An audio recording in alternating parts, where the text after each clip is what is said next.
Price the lord. ആവേ Maria.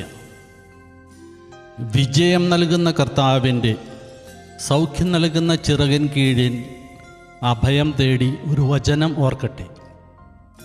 വിജയം വൈദ്യൻ്റെ കൈകളിൽ സ്ഥിതി ചെയ്യുന്ന അവസരമുണ്ട്. രോഗം നിർണയിച്ച് സുഖപ്പെടുത്തി ജീവൻ രക്ഷിക്കാൻ അവിടുത്തെ അനുഗ്രഹത്തിന് വേണ്ടി അവനും കർത്താവിനോട് പ്രാർത്ഥിച്ചിട്ടുണ്ട്.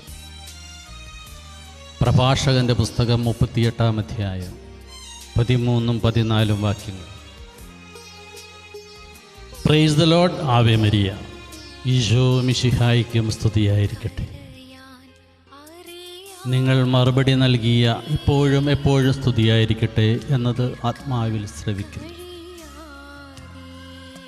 ജീവൻ്റെ ശുശ്രൂഷയ്ക്കായി എന്നെ സഹായിച്ച രോഗാവസ്ഥകളിൽ എന്നെ നയിച്ച തിരുസഭയ്ക്കും ദിപികാരുണ്യ മിഷണറി സഭയ്ക്കും രോഗീ ശുശ്രൂഷ മേഖലകൾക്കും നന്ദി പറഞ്ഞുകൊണ്ട് മനസ്സിനെ നോവിപ്പിക്കും എങ്കിലും ഒരു കാര്യം സൂചിപ്പിക്കട്ടെ. ശുശ്രൂഷകളുടെ മേഖലയായ ഗർഭസ്ഥ ശിശുക്കളെയും രോഗികളെയും പ്രായമായവരെയും മാതാപിതാക്കളെയും കൊച്ചാക്കി കാണാനും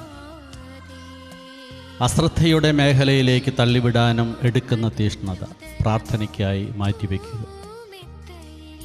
പ്രാർത്ഥന മാത്രമെന്ന് ഈശോ എൻ്റെ ആത്മാവിൻ്റെ ആഴത്തിൽ നൽകിയ ആഹ്വാനം പാലിക്കാൻ ശ്രമിക്കുന്ന ഞാൻ ആ പ്രാർത്ഥനയ്ക്ക് വേണ്ടി മാത്രം ഏതാനും കാര്യങ്ങൾ പങ്കുവയ്ക്കട്ടെ. 4-ാം വയസ്സിൽ ഈശോ നൽകിയ സിംഹാസനസ്ഥനെ, സ്വർഗീയ സിംഹാസനസ്ഥനെക്കുറിച്ചുള്ള ഒരു സ്വപ്നം വ്യാഖ്യാനിച്ചു നൽകിയത് അതിനെ തുടർന്നുള്ള പ്രഭാതത്തിൽ എൻ്റെ പെറ്റമ്മയാണ്. അതിൻ്റെ സന്തോഷാധിക്യത്താൽ കുതിച്ചു ചാടി. ചുണ്ടിന് താഴെ വന്ന മുറിവ് ഞാൻ താടി വയ്ക്കുന്നതുവരെ അവിടെ ഞാൻ ശ്രദ്ധിച്ചിട്ടുണ്ട്. ഇപ്പോൾ താടിയുടെ മറവിൽ അത് മാഞ്ഞുപോയോ എന്നെനിക്കറിഞ്ഞുകൂടാ. ലിറ്റിൽ ഫ്ലവർ ആശുപത്രിയിൽ മദർ തെരേസ ബ്ലോക്കിൽ 4-ാം നിലയിൽ 10 ദിവസം ചിലവഴിച്ചപ്പോൾ ഞാൻ ഓർത്തത് 4 വയസ്സിലെ സ്വപ്നമാണ്. ഇന്ന് പരിശുദ്ധ കുർബാനയിൽ തുടർച്ചയായി ഞാൻ കണ്ണുനീർ പൊഴിച്ചതും 4-ാം വയസ്സിലെ സിംഹാസനസ്ഥനെ ഓർത്തു തന്നെയാണ്.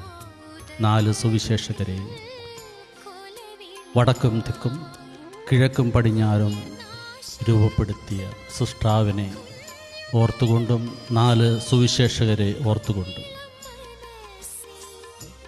7-ാം ക്ലാസ്സിൽ വെളുപ്പിനും രാത്രിയിലും വലിയ സ്വപ്നങ്ങളോടെ എന്നെ ട്യൂഷന് അയച്ചുകൊണ്ടിരുന്ന എൻ്റെ പിതാവിനെ, അപ്പനെ ഞാൻ ഓർക്കുന്നു. എന്നാൽ ഒരു പ്രഭാതത്തിലെ ട്യൂഷൻ മുടങ്ങിയ ഓർമ്മ ഞാൻ പങ്കുവയ്ക്കുന്നു. മാസ്റ്ററുടെ അനാരോഗ്യം മൂലം ട്യൂഷൻ മുടങ്ങി 7 മണിയോടെ സ്കൂളിലെത്തിയ ഞങ്ങൾ കണ്ടത് കനാൽ തീരത്ത് ഉപേക്ഷിക്കപ്പെട്ട ഒരു ചോരക്കുഞ്ഞിനെയാണ്. എല്ലാവരും ഓടിപ്പോയി. ചോരക്കുഞ്ഞ് ഒരു ഭവനത്തിൽ സ്വീകരിക്കപ്പെട്ടു. അതിനെ കഴുകി തുടച്ച് പാലിൽ പഞ്ഞിമുക്കി ചുണ്ടു നനയ്ക്കുന്ന ആ ഭവനത്തിലെ അമ്മയെ ഞാൻ ശ്രദ്ധിച്ചു.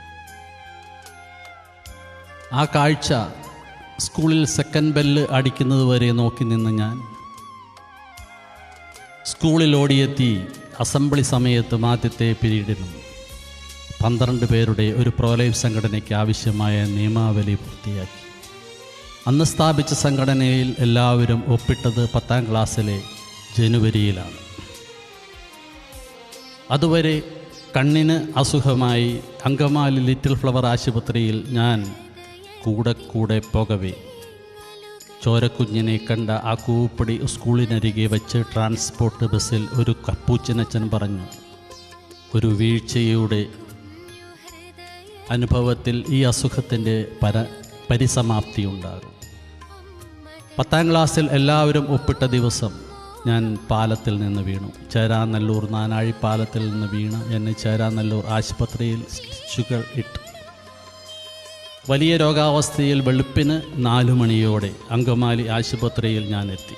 ആത്മാവിൻ്റെ ചലനത്തിൽ എനിക്ക് വേണ്ടി പ്രാർത്ഥിച്ചു കൊണ്ടിരുന്ന സമർപ്പിതർക്ക് നന്ദി.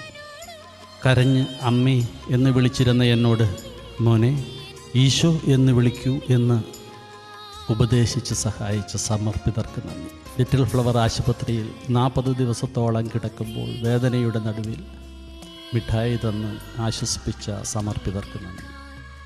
അറ്റൻഡൻസ് ഇല്ലാതെ ആരോഗ്യം മോശമായ അവസ്ഥയിൽ 1 വർഷം കൂടി കഴിഞ്ഞ് പരീക്ഷ എഴുതി വിജയിക്കുമ്പോൾ ഞങ്ങൾ മെഡിസിന് വിടാം, അപ്പോൾ ഒരു ഡോക്ടറായി പ്രോലൈഫ് നന്നായി ചെയ്യാം എന്ന് പറഞ്ഞു തന്ന അങ്കമാലി ലിറ്റിൽ ഫ്ലവർ ആശുപത്രിയിലെ ഡോക്ടേഴ്സിന് നന്ദി.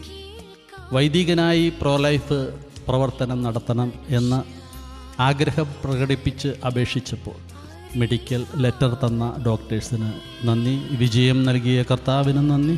എന്നെ സ്വീകരിച്ച ദിവികാരുണ്യ മിഷണറി സഭയ്ക്ക് നന്ദി. എന്നെ വീണ്ടും പ്രോലൈഫിലെത്തിക്കാൻ സെപ്റ്റിസീമിയ എന്ന രോഗം അനുവദിച്ച് മാരകാവസ്ഥയിലെത്തിച്ച ഈശോയ്ക്ക് നന്ദി. അന്ന് ഒരു അമ്മയുടെ ഭക്ഷണക്രമത്തിലൂടെ ജീവിതത്തിലേക്ക് തിരിച്ചു വരണം എന്ന് ഡോക്ടർമാർ ഉപദേശിച്ചപ്പോൾ അനുവാദം തന്ന അധികാരികൾക്ക് നന്ദി. നല്ലൊരു ഭക്ഷണക്രമവും പ്രാർത്ഥനാ ജീവിതവും ആരോഗ്യം തിരിച്ചു കിട്ടാൻ ആവശ്യമാണെന്ന് അറിഞ്ഞ് ഞാൻ എൻ്റെ ജീവിതത്തിലെ പദ്ധതി പ്ലാൻ ചെയ്യാൻ വൈദികർക്ക് വേണ്ടിയുള്ള ഒരു പ്രാർത്ഥനാലയത്തിൽ എന്നെ അയക്കണേ എന്നപേക്ഷിച്ചപ്പോൾ അതിന് അനുവാദം തന്ന അധികാരികൾക്ക് നന്ദി. അക്കാര്യത്തിൽ എന്നെ ഏറെ സഹായിച്ച 2 പേർ ഇന്ന് ബിഷപ്പുമാരാണ്. നന്ദി. അതിനുശേഷം 3 മാരക രോഗങ്ങൾ എന്നെ പിടികൂടി. അവയെല്ലാം പ്രോലൈഫ് ശുശ്രൂഷയിൽ എന്നെ സ്ഥിരപ്പെടുത്തിയതായിരുന്നു. സ്വർഗീയ സംഗീതം പോലും കേട്ട് ഇന്ന് ഞാൻ സ്തുതിഗീതങ്ങൾക്ക് പ്രാധാന്യം കൊടുക്കുമ്പോൾ ആ 3 മാരക രോഗത്തിലും ദൈവമാണ് എന്നെ സുഖപ്പെടുത്തിയതെന്ന് പറഞ്ഞ ഡോക്ടേഴ്സ് എന്നും എനിക്ക് ഒരു നല്ല ഫിസിഷ്യൻ ഉണ്ടായിരിക്കണം എന്ന് സൂചന നൽകിയിരുന്നു. ഇന്ന് ലിറ്റിൽ ഫ്ലവർ ആശുപത്രിയിലെ നവതി ആഘോഷം നടക്കുന്ന സീസണിൽ മദർ തെരേസ വാർഡിൽ 4 തെരേസമാരിൽ എനിക്ക് വേണ്ടി മാധ്യസ്ഥം വഹിക്കുന്ന മറിയം ത്രേസ്യ, വിശുദ്ധ Kochuthresia, Mother Teresa, venerable Maria Teresa കുവാതെ എന്നിവരിൽ മദർ തെരേസായുടെ വാർഡിൽ 4ാം നിലയിൽ 4ാം ക്ലാസ്സിലെ സ്വപ്ന സാക്ഷാത്കാരം തുടരുമ്പോൾ ഡിസ്ചാർജ് ചെയ്ത ഡോക്ടർ ഒരു കാര്യമേ പറഞ്ഞുള്ളൂ: നന്ദി വേട്ടെ. മദർ തെരേസ ബ്ലോക്കിലെ 4ാം വാർഡിനു വേണ്ടി പ്രാർത്ഥിച്ചാൽ മതി. നന്ദി ഡോക്ടർ, നന്ദി. ഏതാനും ക്രോണിക് ഡിസീസസ് എനിക്കുണ്ട്. പ്രാർത്ഥിച്ചവർക്ക് നന്ദി, ശുശ്രൂഷിച്ചവർക്ക് നന്ദി, സന്ദർശിച്ചവർക്ക് നന്ദി. എൻ്റെ 4 തെരേസമാരിൽ ഒരാളായ മദർ തെരേസയ്ക്ക് നന്ദി. എന്നെ ആശുപത്രിയിലേക്ക് ഉചിതമായ സമയത്ത് ഉപദേശിച്ച് അയച്ച എൻ്റെ പ്രൊവിൻഷ്യൽ അച്ഛന് നന്ദി. സെൻറ്റ് ജോസഫ് സെമിനാരിയിലെ എല്ലാവർക്കും നന്ദി. പരംപ്രസാദ് പ്രോവിൻസിന് നന്ദി. കഞ്ചിക്കോട് മാതാവിന് നന്ദി. Ave Maria.